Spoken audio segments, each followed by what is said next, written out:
Hi hello friends, good evening. Welcome back to my YouTube channel. ಇವತ್ತು ನಮ್ಮ ಗಿಡದಲ್ಲಿ ನೋಡಿ 4 ಹೂವು ಬಿಟ್ಟಿದೆ, ದಾಸವಾಳ. ಅದ್ರ ದಳಗಳು ನೋಡಿ ಯಾವ ರೀತಿ ಇದೆ, ಸೇಮ್ ವೆಲ್ವೆಟ್ ಇದ್ದ ಹಾಗಿದೆ. ಇದು ಅಷ್ಟೇ ಅನಿಸುತ್ತೊಂದಿಲ್ಲ, ನಾನು ತುಂಬ ಚೆನ್ನಾಗಿದೆ ಕಲರು. ನಮ್ಮ ಲೇಔಟಲ್ಲಿ ನಿನ್ನೆ ಕನ್ನಡ ರಾಜ್ಯೋತ್ಸವ ಮಾಡಿದ್ವಲ್ಲ, ಅದಕ್ಕೆ ಎಲ್ಲನೂ ಈ ರೀತಿ ಕಟ್ಟಿದ್ರು. ಎಷ್ಟು ಚೆನ್ನಾಗಿ ಕಾಣಿಸ್ತಾ ಇದೆ ನೋಡಿ ಲೇಔಟಲ್ಲಿ ಕಟ್ಟಿರೋದ್ರಿಂದ. ನಮ್ಮ ಮರ ಆಲ್ರೆಡಿ ಚಿಗುರ್ತಾ ಇದೆ ಈಗ, ಅದಕ್ಕೆ ಎಷ್ಟು ಚೆನ್ನಾಗಿ ಕಾಣಿಸ್ತಿದೆ. ಇವತ್ತು ಮಂಗಳವಾರ, ದೇವ್ರ ಪೂಜೆಗೆ ಕಳಶ ಎಲ್ಲ ತೆಗೆದು ದೇವ್ರ ಮನೆ ಎಲ್ಲ ಕ್ಲೀನ್ ಮಾಡಿ ಇಟ್ಟಿದ್ದೀನಿ. ಸಂಜೆ ಪೂಜೆ ಮಾಡೋಣ ಅಂತ ಹೇಳಿ. ಈಗ ಆಲ್ರೆಡಿ 3 o'clock ಆಗ್ತಾ ಇದೆ ಟೈಮು.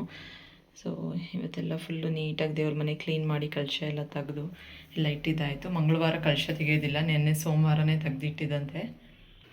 ಇವತ್ತು ಸಾಂಬಾರಿಗೆ ಬಸ್ಸಾರು ಮಾಡೋಣ ಅಂತ ಹೇಳಿ ತೊಗರಿಕಾಯಿ ಎಲ್ಲ ಸುಲಿದಿಟ್ಟಿದ್ದೀನಿ. ಸೊಪ್ಪು ತೊಗೊಂಡು ಬಂದಿದ್ದೆ, ತೊಗರಿಕಾಯಿ ತೊಗೊಂಡು ಬಂದಿದ್ದೆ. ಹಾಗಾಗಿ ಬಸ್ಸಾರು ಮಾಡಿದ್ರೆ ತುಂಬ ಚೆನ್ನಾಗಿರುತ್ತೆ ಅಂತ ಹೇಳಿ. ತೊಗರಿಕಾಯಿ ಇವಾಗ ಸೀಸನ್ನು, ತೊಗರಿಕಾಯಿ ಬರ್ತಾ ಇದೆ. ಮೊನ್ನೆ ಊರಿಗೆ ಹೋಗಿದ್ವಲ್ಲ ಸಂಡೇ, ಹಾಗಾಗಿ ಸಂಡೇ ಊರಲ್ಲಿ ಕಿತ್ಕೊಂಡು ಬಂದಿದ್ದು. ಇನ್ನು ಈಗ ಸ್ಟಾರ್ಟಿಂಗು ಬರ್ತಾ ಇದೆ. ಬಟ್ ಈ ಥರ ಡಿಸೈನ್ ಇರುತ್ತಲ್ಲ, ಇದರಲ್ಲಿ ಹುಳ ಇರುತ್ತೆ. ಕೇರ್ಫುಲ್ಲಾಗಿ ನೀಟಾಗಿ ಸೋಸ್ಕೊಬೇಕು. ತೊಗರಿಕಾಳಲ್ಲಿ ತುಂಬ ಹುಳ ಇರುತ್ತೆ. ನಾವಂತೂ ಇದಕ್ಕೆ ತುಂಬ ಸಲ ಔಷಧಿ ಹೊಡೆದಿದ್ವಿ ಗಿಡಕ್ಕೆ. ಚಿಕ್ಕ ಗಿಡದಲ್ಲೇ ಎಲ್ಲ ಅವರೆಕಾಯಿ ಗಿಡನೂ ಅಷ್ಟೇ, ಎಲ್ಲ ಹುಳ ಥರ ಆಗಿತ್ತು. ಹಾಗಾಗಿ ಈಗಾಗಲೇ 2 ಸಲ ಔಷಧಿ ಹೊಡೆದಿರೋದಾಗಿದೆ ನೋಡಿ. ಇದು ತೊಗರಿಕಾಳಲ್ಲಿ ಈ ಥರ ಡಿಸೈನ್ ಇರುತ್ತಲ್ವ, ಗೊತ್ತೇ ಆಗೋದಿಲ್ಲ. ಹಾಗಾಗಿ ನೀಟಾಗಿ ಒಂದೊಂದೇ ನೋಡಿ ಸೋಸ್ಕೋಬೇಕು ನೀಟಾಗಿ. ಯಾರಿಗೆಲ್ಲ ಹಸಿಕಾಯಿ ಸೀಸನ್ ಬಂದರೆ ತೊಗರಿಕಾಯಿ, ಅವರೆಕಾಯಿ, ಹಲಸುಂಡೆಕಾಯಿ ಅಂತ ಹೇಳ್ತೀವಿ, ಅದು ಎಲ್ಲರಿಗೂ ಯಾವುದೆಲ್ಲ ಯಾರ್ಯಾರಿಗಿಷ್ಟ ಪ್ಲೀಸ್ ಕಮೆಂಟ್ ಮಾಡಿ. ನನಗಂತೂ ಅವರೆಕಾಯಿ ಸಿಕ್ಕಾಪಟ್ಟೆ ಇಷ್ಟ. ಅವರೆಕಾಯಿ ಸೀಸನ್ ಬಂದ್ರಂತೂ ನಮ್ಮ ಮನೇಲಿ ಯಾವಾಗಲೂ ಅವರೆಕಾಯಿ ಸಾಂಬಾರು, ಉಪ್ಸಾರು, ಅವರೆಕಾಯಿ ಹುಳಿ ಸಾರು, ಎತ್ಕದ ಬೇಳೆ ಸಾಂಬಾರು, ಅವರೆಕಾಯಿ ಉಪ್ಪಿಟ್ಟು ತುಂಬ ಮಾಡ್ತಾನೆ ಇರ್ತೀನಿ ನಾನಂತೂ. Hi friends, good evening. ಇವತ್ತು ಪೂಜೆ ಎಲ್ಲ ಆಯಿತು, ಮಂಗಳವಾರ. ಇವತ್ತು ಪಾಯಸ ಬೇಕು ಅಂತ ಹೇಳಿಬಿಟ್ಟು ಶಾವಿಗೆ ಪಾಯಸ ಮಾಡ್ತಿದ್ದಾಳೆ. ಹಾಗೆ ಟೀನು ಇಟ್ಟಿದ್ದೀನಿ, ಒಂದು ಕಡೆ ಟೀನು ಮಾಡ್ತಾ ಇದ್ದೀವಿ. ನಿನ್ನೆ ಕಾರ್ತಿಕ್ ಸೋಮವಾರ ಆಗಿರೋದ್ರಿಂದ ಹೆಸರುಬೇಳೆ ಪಾಯಸ ಎಲ್ಲ ಮಾಡಿದ್ದೆ. ಅವಳಿಗೆ ಹೆಸರುಬೇಳೆ ಪಾಯಸ ಇಷ್ಟ ಆಗಲ್ಲ. ಹಾಗಾಗಿ ಇವತ್ತು ಶಾವಿಗೆ ಪಾಯಸ ಮಾಡ್ಕೊಡಮ್ಮ ಅಂತ ಹೇಳಿಬಿಟ್ಟು ಈಗ ಎಲ್ಲ ಮಾಡೋಣ ಅಂತ ರೆಡಿ ಮಾಡ್ತಿದ್ದೀನಿ. ಒಂದು ಕಡೆ ಟೀ ಇಟ್ಟಿದ್ದೀನಿ, ಒಂದು ಕಡೆ ಶಾವಿಗೆ ಪಾಯಸ ಮಾಡ್ತಾಯಿದ್ದೀವಿ. ಕಾರ್ತಿಕ್ ಸೋಮವಾರದಲ್ಲಿ ಎಲ್ಲ ದೇವಸ್ಥಾನಗಳಲ್ಲೂ ದೀಪೋತ್ಸವ ಇರುತ್ತೆ. ಎಲ್ಲರೂ ದೇವಸ್ಥಾನಗಳಿಗೆ ಹೋಗಿ ಬಂದ್ರ. ಕಾರ್ತಿಕ್ ಸೋಮವಾರದಲ್ಲಿ ನಾನ್ ವೆಜ್ ತಿನ್ನಲ್ಲ ಸ್ವಲ್ಪ ಜನ. ಸುಮಾರು ಜನ ಈಗೆಲ್ಲ ಅದೇ ಪ್ರಾಕ್ಟೀಸ್ ಮಾಡ್ಕೊಂಡಿದ್ದಾರೆ, ಕಾರ್ತಿಕ್ ಸೋಮವಾರದಲ್ಲಿ ನಾನ್ ವೆಜ್ ತಿನ್ನಲ್ಲ ಅಂತ ಹೇಳಿ. 1 ತಿಂಗಳು ಶ್ರಾವಣದಲ್ಲಿ, ಕಾರ್ತಿಕದಲ್ಲಿ ತಿನ್ನಲ್ಲ ಅಂತ ಹೇಳಿ. ಈಗ ಎಲ್ಲ ಸುಮಾರು ಫಂಕ್ಷನ್ಗಳು ಕಾರ್ತಿಕದಲ್ಲಿ ಒಳ್ಳೆ ದಿನ ಅಂತ ಹೇಳಿ, ಗೃಹ ಪ್ರವೇಶ ಆಗಿರ್ಬೋದು, ಮದುವೆ ಎಲ್ಲ ತುಂಬ ನಡೀತಾ ಇರುತ್ತೆ. ಸಬ್ಸ್ಕ್ರೈಬ್ ಮಾಡಿಕೊಂಡು ನನ್ನ ವಿಡಿಯೋ ನೋಡಿ, 2 ವಿಡಿಯೋನ ಸ್ಕಿಪ್ ಮಾಡಬೇಡಿ. ಈಗ ಹಾಲು ಕಾಯ್ತಾ ಇದೆ. ಈ ಕಡೆ ಶಾವಿಗೆ, ದ್ರಾಕ್ಷಿ, ಗೋಡಂಬಿ ಎಲ್ಲ ಹುರಿದಿಟ್ಕೊಂಡಿದ್ದೀವಿ. ತುಪ್ಪದಲ್ಲಿ ದ್ರಾಕ್ಷಿ, ಗೋಡಂಬಿ ಎಲ್ಲ ಹುರ್ಕೊಂಡಿದ್ದೀವಿ. ಈಗ ಏಲಕ್ಕಿನೂ ಪುಡಿ ಮಾಡಿ ಹಾಕ್ಕೊಳ್ತಾ ಇದ್ದೀವಿ. ಹಾಲು ಕುದಿ ಬಂದಮೇಲೆ ಆಮೇಲೆ ಸ್ವಲ್ಪ ಹೊತ್ತಾದಮೇಲೆ ಸಕ್ಕರೆ ಹಾಕೋಣ. ತುಂಬ ಈಸಿ, ಮಕ್ಕಳೇ ಮಾಡಿಬಿಡ್ಬೋದು ಒಂದ್ಸತಿ ನೋಡಿಕೊಂಡ್ರೆ. ಶಾವಿಗೆ ಪಾಯಸ ಈಸಿ, ತುಂಬ ಟೇಸ್ಟಿಯಾಗಿ ತುಂಬ ಚೆನ್ನಾಗಿರುತ್ತೆ. ಬೇಗನೂ ಮಾಡ್ಕೊಬೋದು, ಯಾರಾದರೂ ರಿಲೇಟಿವ್ಸ್ ಅಥವಾ ಫ್ರೆಂಡ್ಸ್ ಯಾರಾದರೂ ಬಂದಾಗ. ಇದಕ್ಕೆ ಬಾದಾಮಿ ಪೌಡ್ರ್ ಇರುತ್ತಲ್ಲ, ಬಾದಾಮಿ ಪೌಡ್ರ್ ಹಾಕ್ಬಿಟ್ಟು ಮಾಡ್ಬೋದು. ಬಾದಾಮಿ ಪೌಡ್ರ್ ಹಾಕ್ಬಿಟ್ಟು ಮಾಡ್ಬೋದು, ಟೇಸ್ಟಿಯಾಗಿ ತುಂಬ ಚೆನ್ನಾಗಿರುತ್ತೆ. ಬಾದಾಮಿ ಪೌಡ್ರ್ ಹಾಕ್ಬೋದು ಅನ್ನೋದಕ್ಕೆ ನನ್ನ ಮಗಳು ಬಾದಾಮಿನೇ ಕುಟ್ಟಿ ಪುಡಿ ಮಾಡಿಬಿಟ್ಟು ಹಾಕ್ತಾವಳೆ. ಅದು ಚೆನ್ನಾಗಿರುತ್ತೆ, ಏನಾಗಲ್ಲ, ಟೇಸ್ಟು ಚೆನ್ನಾಗಿರುತ್ತೆ. ಬಾದಾಮಿ, ಗೋಡಂಬಿ ಎಲ್ಲ ಹಾಕಿದ್ರೆ ಪಾಯಸಕ್ಕೆ ತುಂಬ ಟೇಸ್ಟು ಚೆನ್ನಾಗಿ ಬರುತ್ತೆ. ಮತ್ತು ಇದನ್ನು ಎಲ್ಲ ಪುಡಿ ಮಾಡಿ ಕಟ್ ಮಾಡೋ ಹಾಕಿದ್ರೂ ತುಂಬ ಚೆನ್ನಾಗಿರುತ್ತೆ. ಡ್ರೈ ಫ್ರೂಟ್ಸ್ ಎಲ್ಲ ಹಾಕಿ ಮಾಡಿದ್ರೆ ತುಂಬ ಚೆನ್ನಾಗಿರುತ್ತೆ. ಟೀ ಬಿಸಿ ಆರೋಗ್ತಾ ಇದೆ, ಇನ್ನೇನು ಕುಡಿಬೇಕು. ಮೇಲೆ ಕೆನೆ ಎಲ್ಲ ಬಂದಿದೆ. ಅಂದರೆ ಬಾದಾಮಿ ಪೌಡ್ರ್ ಹಾಕಿದ್ರೆ ಕಲರ್ ಇರುತ್ತೆ, ಬಟ್ ಇದು ಬಾದಾಮಿನೇ ಕುಟ್ಟು ಹಾಕ್ತಾ ಇದ್ದೀವಲ್ಲ, ಟೇಸ್ಟ್ ಚೆನ್ನಾಗಿರುತ್ತೆ. ಒಂದು 5-6 ಸ್ಪೂನ್ ಸಕ್ಕರೆ ಹಾಕ್ತಾ ಇದ್ದೀವಿ.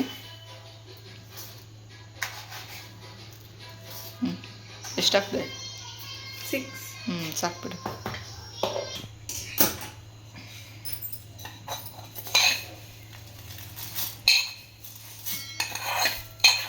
ಈಗ ತುಪ್ಪದಲ್ಲಿ ಹುರ್ಕೊಂಡಿರೋಂಥ ದ್ರಾಕ್ಷಿ, ಗೋಡಂಬಿ ಮತ್ತು ಶಾವಿಗೆ ಎಲ್ಲ ಹಾಕ್ಕೊತಾ ಇದ್ದೀವಿ.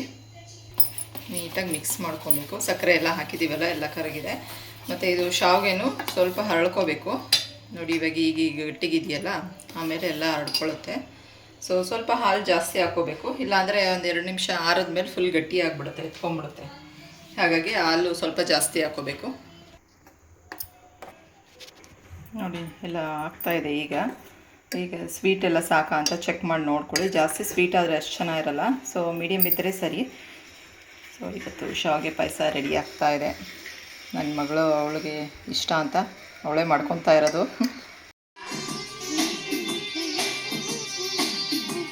ನನ್ನ ಮಗಳು ಇವಾಗ ಟಿ ವಿ ನೋಡ್ತಾ ಇದ್ದಾಳೆ. ಶಿಶು ಗೀತೆಗಳು ಅಂತ ಮಕ್ಕಳಿಗೆ ಮಕ್ಕಳಿಗೆ ಹೇಳೋ ಅಂಥ ಗೀತೆಗಳು ಅಂತ ಅವ್ರಿಗೆ ಶಿಶು ಗೀತೆಗಳನ್ನ ಹಾಡೋ ಅಂಥದ್ದು ಕಾಂಪಿಟೇಷನ್ ಇದೆ.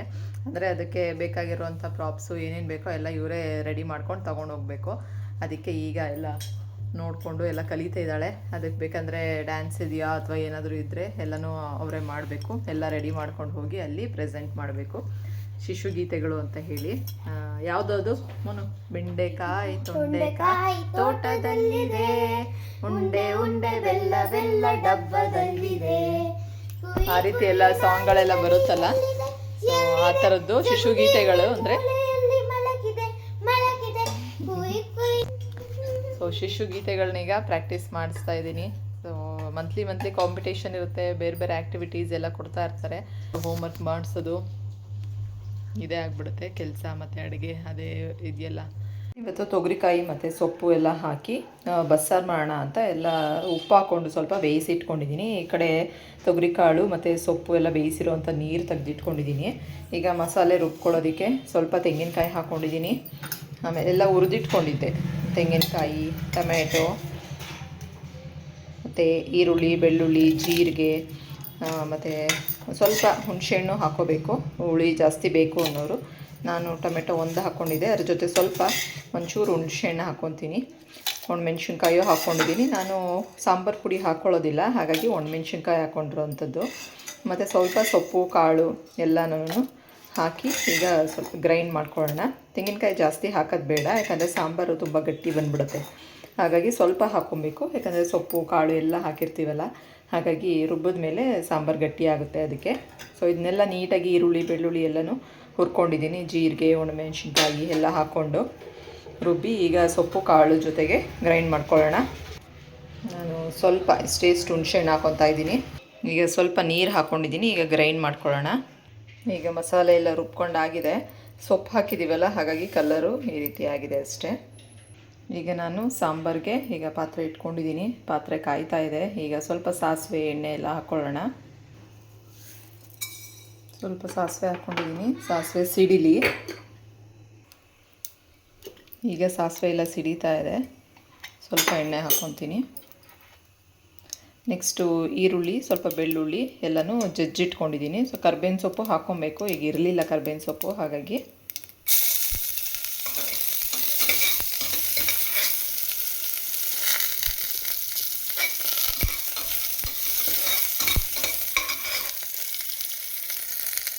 ಈಗ ರುಬ್ಬಿರೋವಂಥ ಮಸಾಲೆ ಹಾಕ್ಕೊಳ್ಳೋಣ.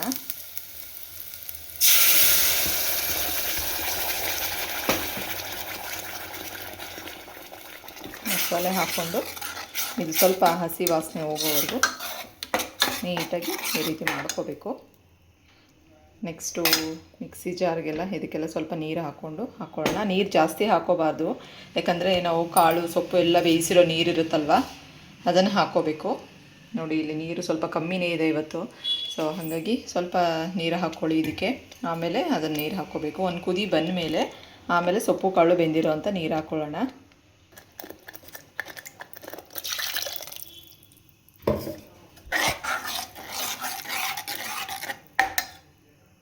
ನೆಕ್ಸ್ಟು ಮತ್ತು ನಾನು ಕಾಳು ಮತ್ತು ಸೊಪ್ಪು ಬೇಯಬೇಕಾದ್ರೆ ಸ್ವಲ್ಪ ಉಪ್ಪು ಹಾಕಿದ್ದೆ, ಹಾಗಾಗಿ ನೋಡಿಕೊಂಡು ಹಾಕ್ಕೊಳ್ಳಿ ಉಪ್ಪು.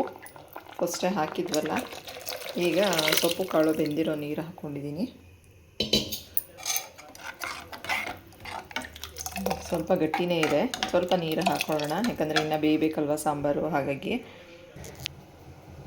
ಈಗ ಸ್ವಲ್ಪ ಉಪ್ಪು ಹಾಕ್ಕೊತಾ ಇದ್ದೀನಿ. ಉಪ್ಪು ಕಮ್ಮಿ ಇತ್ತು, ಹಾಗಾಗಿ ಆಗಲೇ ಸ್ವಲ್ಪ ಹಾಕಿದ್ದೆ. ಆಮೇಲೆ ಬೇಕಂದರೆ ನೋಡ್ಕೊಂಡು ಹಾಕ್ಕೊಳ್ಳೋಣ ಅಂತೇಳಿ ಅದಕ್ಕೆ ಈಗ ಮತ್ತೆ ಸ್ವಲ್ಪ ಉಪ್ಪು ಹಾಕಿದ್ದೀನಿ. ಈಗ ಲಿಡ್ ಕ್ಲೋಸ್ ಮಾಡಿ ಒಂದು 10 ನಿಮಿಷ ಬೇಯಲಿ ಸಾಂಬಾರು. ಇದು ಸಾಂಬಾರದೇ ಪಾತ್ರೆ, ಹಾಗಾಗಿ ಪ್ಲೇಟ್ ಮುಚ್ಚಿದ್ರೆ ಏನು ಉಕ್ಕೋದಿಲ್ಲ. ಸೊ ಯಾಕಂದರೆ ಇಲ್ಲಿ ಹೋಲ್ಸ್ ಇದೆ ನೋಡಿ, 3 ಹೋಲ್ಸಿಂದ ಹಬೆ ಎಲ್ಲ ಹೊರಗಡೆ ಬರುತ್ತೆ, ಹಾಗಾಗಿ ಉಕ್ಕೋದಿಲ್ಲ ಇದು. ನೆಕ್ಸ್ಟ್ ಈ ಕಡೆ ಸೊಪ್ಪು ಮತ್ತು ಕಾಳೆಲ್ಲ ಒಗ್ಗರಣೆ ಮಾಡ್ಕೊಳ್ಳೋದಕ್ಕೆ ಈರುಳ್ಳಿ, ಒಣಮೆಣ್ಸಿನ್ಕಾಯಿ ಮತ್ತು ತೆಂಗಿನಕಾಯಿ ತುರಿ ಸ್ವಲ್ಪ ಎಲ್ಲ ರೆಡಿ ಮಾಡ್ಕೊಳ್ಳೋಣ. ನೋಡಿ ಈ ಹೋಲ್ಸಿಂದ ಹೊಗೆ ಬರ್ತಾ ಇದೆ, ಹಾಗಾಗಿ ಸಾಂಬಾರು ಕುದೀತಿದೆ ಈಗ. ನೋಡಿ ಸಾಂಬಾರು ಕುದೀತಾ ಇದೆ, ಆದರೆ ಏನು ಉಕ್ಕೋದಿಲ್ಲ ಈ ಹೋಲ್ಸಿಂದ. ಇದು ಸಾಂಬಾರಿಗೆ ಅಂತಲೇ ಇರೋವಂಥ ಪಾತ್ರೆ, ಹಾಗಾಗಿ ಇದು ಪ್ರೆಸ್ಟೀಜಲ್ಲಿ ತೊಗೊಂಡಿದ್ದು ನಾವು, ಪ್ರೆಸ್ಟೀಜದು. ಇದರಲ್ಲಿ ಸೈಜ್ ಬೈ ಸೈಜ್ ಬರುತ್ತೆ. ನಾನು ಡೈಲಿ ಯೂಸ್ಗೆ ಅಂತ ಹೇಳಿ ಸ್ವಲ್ಪ ಚಿಕ್ಕ ಸೈಜೇ ತೊಗೊಂಡೆ. ಇನ್ನೂ ಒಂದು 2 ಸೈಜ್ ದೊಡ್ಡ, ಅದಕ್ಕಿಂತ ದೊಡ್ಡ ಎಲ್ಲ ಇರುತ್ತೆ. ಈಗ ಸೊಪ್ಪು ಒಗ್ಗರಣೆ ಮಾಡ್ಕೊಳ್ಳೋಣ. ಸ್ವಲ್ಪ ಎಣ್ಣೆ ಹಾಕ್ಕೊತಾ ಇದ್ದೀನಿ. ಎಣ್ಣೆಗೆ ಒಣಮೆಣಸಿನ್ಕಾಯಿ ಹಾಕ್ಕೊಂಡಿದ್ದೀನಿ. ಆಮೇಲೆ ಒಂದು 2 ಈರುಳ್ಳಿ ಕಟ್ ಮಾಡ್ಕೊಂಡಿದ್ದೆ.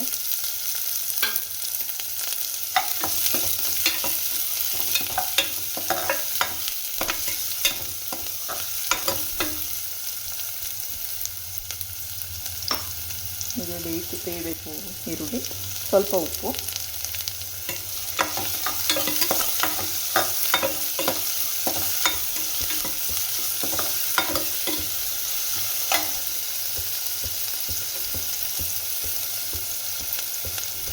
ಸ್ವಲ್ಪ ಈರುಳ್ಳಿ ಬೇಯಲಿ, ಆಮೇಲೆ ನಾವು ಕಾಳು ಸೊಪ್ಪು ಎಲ್ಲ ಹಾಕ್ಕೊಳ್ಳೋಣ.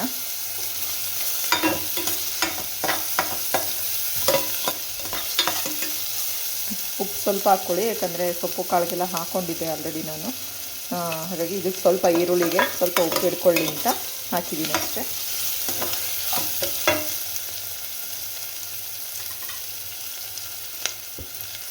ಈ ಕಡೆ ಸಾಂಬಾರು ರೆಡಿ ಇದೆ, ನಾನೀಗ ಸ್ಟವ್ ಆಫ್ ಮಾಡ್ಕೊಂಡಿದ್ದೀನಿ. ಈ ಕಡೆ ಸೊಪ್ಪು ಒಗ್ಗರಣೆ ಹಾಕೋಣ. ಕಾಯಿಗೆ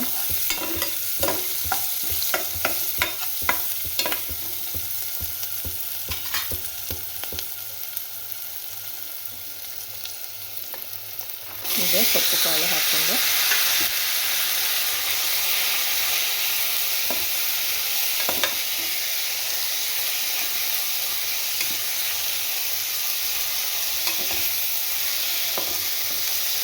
ತುಂಬ ಈಸಿ ಬಸ್ಸಾರು ಮಾಡೋವಂಥದ್ದು.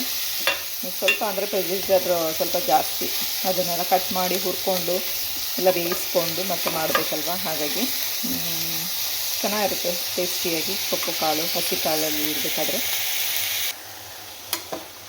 ಸೊ ಆಗಿದೆ ಒಗ್ಗರಣೆ, ಈಗ ಆಫ್ ಮಾಡ್ಕೊಳ್ಳೋಣ. ತೆಂಗಿನಕಾಯಿ ತುರಿ ಏನು ಹಾಕೊತಾ ಇಲ್ಲ, ಬೇಡ ಅಂತ ಅಂದ್ಕೊಂಡು. ಸೊ ರೆಡಿಯಾಗಿದೆ. ಇವತ್ತು ಬ್ರೌನ್ ರೈಸ್ ತೊಗೊಂಡು ಬಂದಿದ್ವಿ, ಸೋನಾ ಮಸೂರಿ ಬ್ರೌನ್ ರೈಸ್ ಇದು. ಸೊ ತುಂಬ ಚೆನ್ನಾಗಿರುತ್ತೆ. ಇದು ಪಾಲಿಷ್ ಆಗಿಲ್ಲ, ಪಾಲಿಷ್ ಇಲ್ಲದೆ ಇರುವಂಥದ್ದು. ಇದನ್ನು ಒಂದು 2 ಅವರ್ ನೆನೆಸಿ ಆಮೇಲೆ ನಾವು ಅನ್ನ ಮಾಡೋವಂಥದ್ದು, ಹಾಗಾಗಿ ಈಗ ನೆನೆಯೋಕೆ ಹಾಕ್ತಾ ಇದ್ದೀನಿ. ಸೊ ಬ್ರೌನ್ ರೈಸು ತುಂಬ ಒಳ್ಳೆಯದು ಬಾಡಿಗೆ ಅಂತ ಹೇಳಿ ಇವಾಗ ತೊಗೊಂಡು ಬಂದಿದ್ವಿ. 1 kg ಖಾಲಿ ಆಯಿತು, ಇದು 2ನೇ kg. ಸೊ ಮಕ್ಕಳು ಇಷ್ಟಪಟ್ಟಿದ್ದಾರೆ, ತುಂಬ ಚೆನ್ನಾಗಿದೆ ಅಂತ ಹೇಳಿ ರೈಸ್ಗೆ ಸಾಂಬಾರು ಜೊತೆಗೆ ತುಂಬ ಚೆನ್ನಾಗಿರುತ್ತೆ, ಹಾಗಾಗಿ ಈಗ ನೆನೆ ಹಾಕ್ತಾಯಿದ್ದೀನಿ.